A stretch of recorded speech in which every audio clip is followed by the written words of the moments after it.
Hi. I don't really know if I'm doing the whole like light thing right. I think you can see into my soul with the blinding light that I have on my face right now. So this is my face. I'm Lauren Hellekson.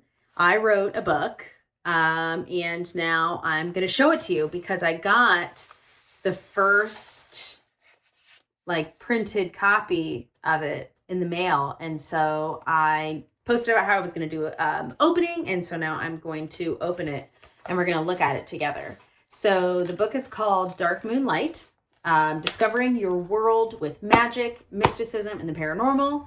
I'm a practicing witch, and I'm also a paranormal investigator with Tri-C Ghost Hunters of Ohio. And in that kind of world, that paranormal world where everything is kind of combined together, I feel sometimes people that are maybe interested in both of those worlds don't have a lot of guidance in like what's appropriate, what's not appropriate, how can I incorporate magic into my everyday life, how can I feel magical every single day. And so this book kind of encapsulates ways that you can find better focus, ways that you can incorporate your craft into your investigative techniques and vice versa. It's for all people that are interested in the paranormal or spiritualism or magical practices, or even people that just want to learn about meditation or learn about the moon cycles or the solstices and the equinoxes. So it kind of has a little something for everyone. I talk a lot about like the history of witchcraft and why paranormal, like the ghost hunting world is so diluted by Christian mythology, and how that can be very harmful when it comes to investigating. So I talk a lot. I'm just gonna do this now. We're just gonna do this now.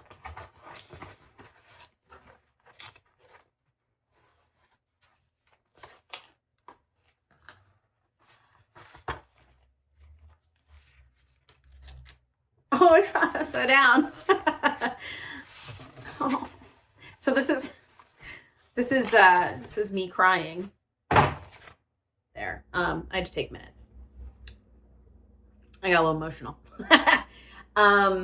Okay. So back to the biz. So here it is.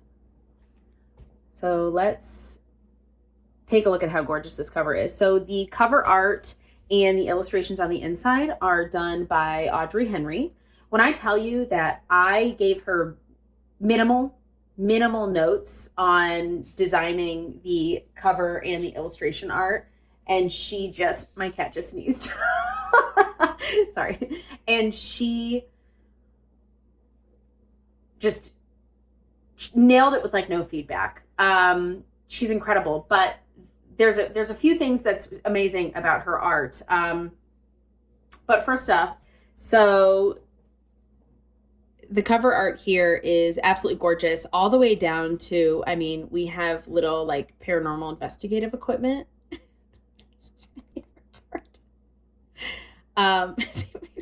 See, look at this. There's tears. And then more just kind of like the little crystals and like herb bundles, and then the moon, and you'll see this spider web in the background, and it doesn't say anything. I like it. You can also see like half my eyeball. It doesn't say anything about the imagery of the spider web and the spider, but you'll see this a lot in my work. Spiders are so symbolic of creation for me. When people talk about their deities or like who created the universe, for me, the imagery that is in my head is this spider that is ever just weaving this web bigger and bigger and bigger and bigger. And there is a lot of that in my personal like energetic belief system, how I heal, how I work, that revolves around the moon and also spider babies. So she incorporated a lot of my personal practice into the book as well too. So it is beautiful and gorgeous. I'm going to read a little bit for you inside the book. We're going to start with just what's on the back. And Walter's down here. You're not going to be able to see him though. He's very cute. He's a good kitty cat. Paranormal, investigative, and practicing craft worlds are so deeply related, but we seldom see the correlation at first. If you are or want to be a practicing witch and you're interested in the paranormal, this is a great segue into that world for you. So on the other hand, if you're in the investigative realm and want to find some deeper exploration practices, protective techniques, or if you have in the past used experimental methods. So this also reminds you that, you know, the paranormal investigative world, the witchcraft world, and everything like that, there isn't a rule book. It's a lot of it is explorative, intuitive, experimental. Hopefully this will bring you some additional guidance and encourage you to continue thinking outside the box. So when it does come to rule books, the only thing that is kind of detailed in here is we talk about cultural appropriation and witchcraft. We talk about inclusivity, the fact that I am a huge advocate for those everything is a buck stores and finding your craft work there, like not spending thousands of dollars on some crystals, and that you can have a magical life. You can have a paranormal life. You can have this otherworldly spiritual practice, no matter where you live or your income or anything like that too. So a lot of things in here that are really detailed around like not needing anything at all, or things that you can find in your backyard, or things that you just have on your person. I identify as just kind of a lunar based witch. I love the moon. I love everything about the moon. I connect deeply with the phases of the moon. Being especially having a uterus, being a person with a uterus. I found a lot of connection in my practice with how my body reacts to the moon. And no matter the kind of mechanics that your body has, you can find a connection to the lunar phases as well too. You can find it throughout your life. I wanted to, here, we're going to just like pick one. Oh my God. My cat Joey's snoring. This is the best. I have all of the phases of just, I can't, Audrey, it's amazing.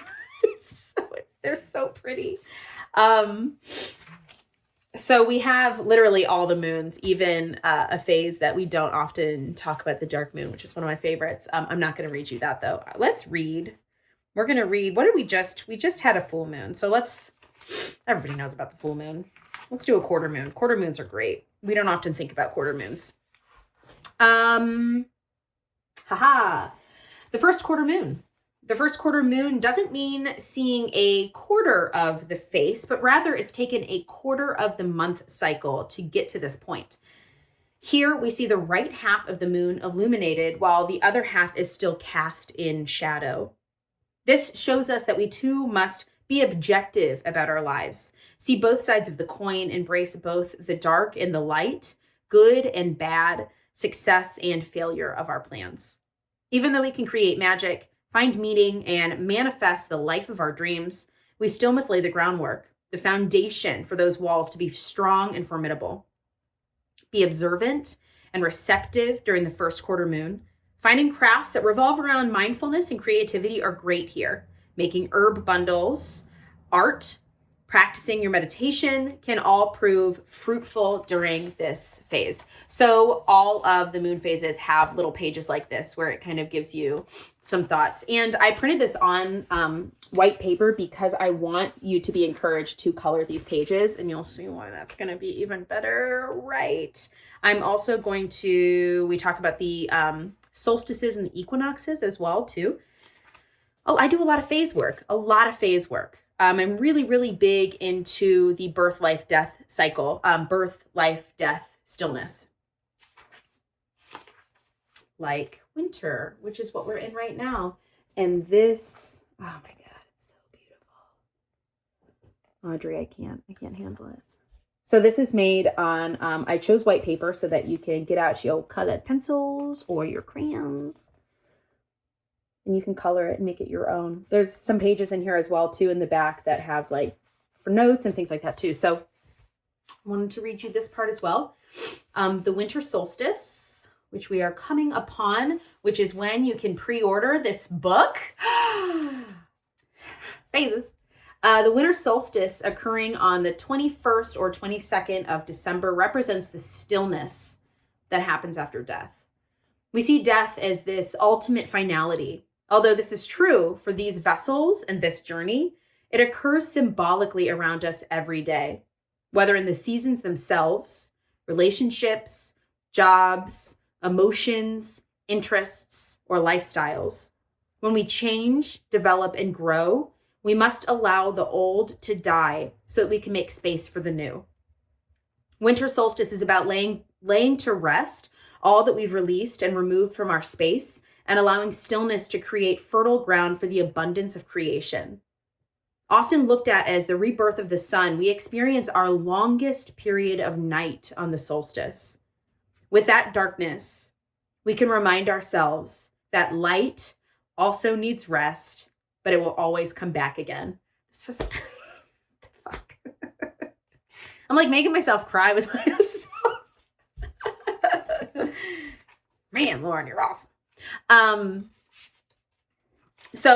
I go over all of them too. So the solstices and the equinoxes are in here as well with these just gorgeous coloring pages to make this your own. And then in the back of the book, that Megan Trainor song stuck in my head, is recipes. So same thing. You can color, you can do some drawings or some notes over here. So I often call like spell work, I'll call it crafting, and then I'll call like spells, my recipes. I'm a big cook. I'm a very enthusiast of cooking. You might call me a type of kitchen witch. But the recipes in the back are going to be all sorts of just these really simple, inclusive. I have an interesting version of a cord cutting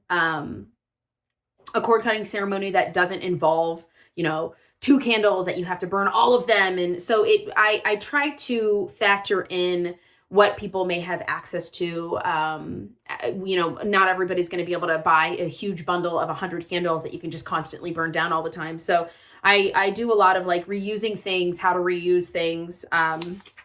Because witchcraft is so important to be inclusive. We think, especially with it gaining popularity, there are so many ways that we can spend a shit ton of money on doing something that it never cost anything. It details a lot too. I'm talking about like when I was young, dabbling in this kind of spiritual, witchy type of practice with Wicca in my teenage years and things like that too. And when you're a kid and you're in a household and, it's, the Satanic Panic was only 20 some odd years before I was even born, but there isn't the occult shop down the street. We have so much access now. It's great, but it's also expensive. So I talk a lot about that as well too. But I think my video just cut off. There's little pages for some notes.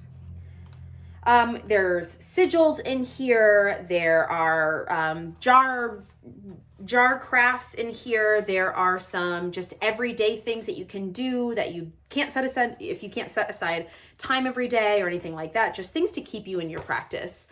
I was also a yoga, asana, and meditation instructor. And so I have a lot in here about learning how to meditate. I think that's really, really important to your craft as well, too. I have had my hands in so many different pots, whether it was getting my Reiki attunements or yoga certifications or traveling to different countries to find different spiritual practices. I have been more or less working on putting something together. This isn't something that's going to be 500 pages that you have to digest. This is a very specific to either inspiring you back into your practice if you're a long-term practitioner and you're just busy, inspiring you, or beginning something, brand new practitioners, paranormal investigators that just want to bring a little more pizzazz to their investigative techniques, so on and so forth. Again, Andre Henry is the artist. Absolutely beautiful. I am the author, Lauren Hellekson. And if you're still watching, pre-order is opening in December 21st, the winter solstice, but because I am self-publishing this and I don't know what I'm doing, it's actually available right now to pre-order. Yeah, I pushed a button and then I was just like, you know what, fuck it. So if you're watching by the end of this, this is the only time I'm really going to announce it. I'm not going to put it on sites or anything. You have to see the end of this video.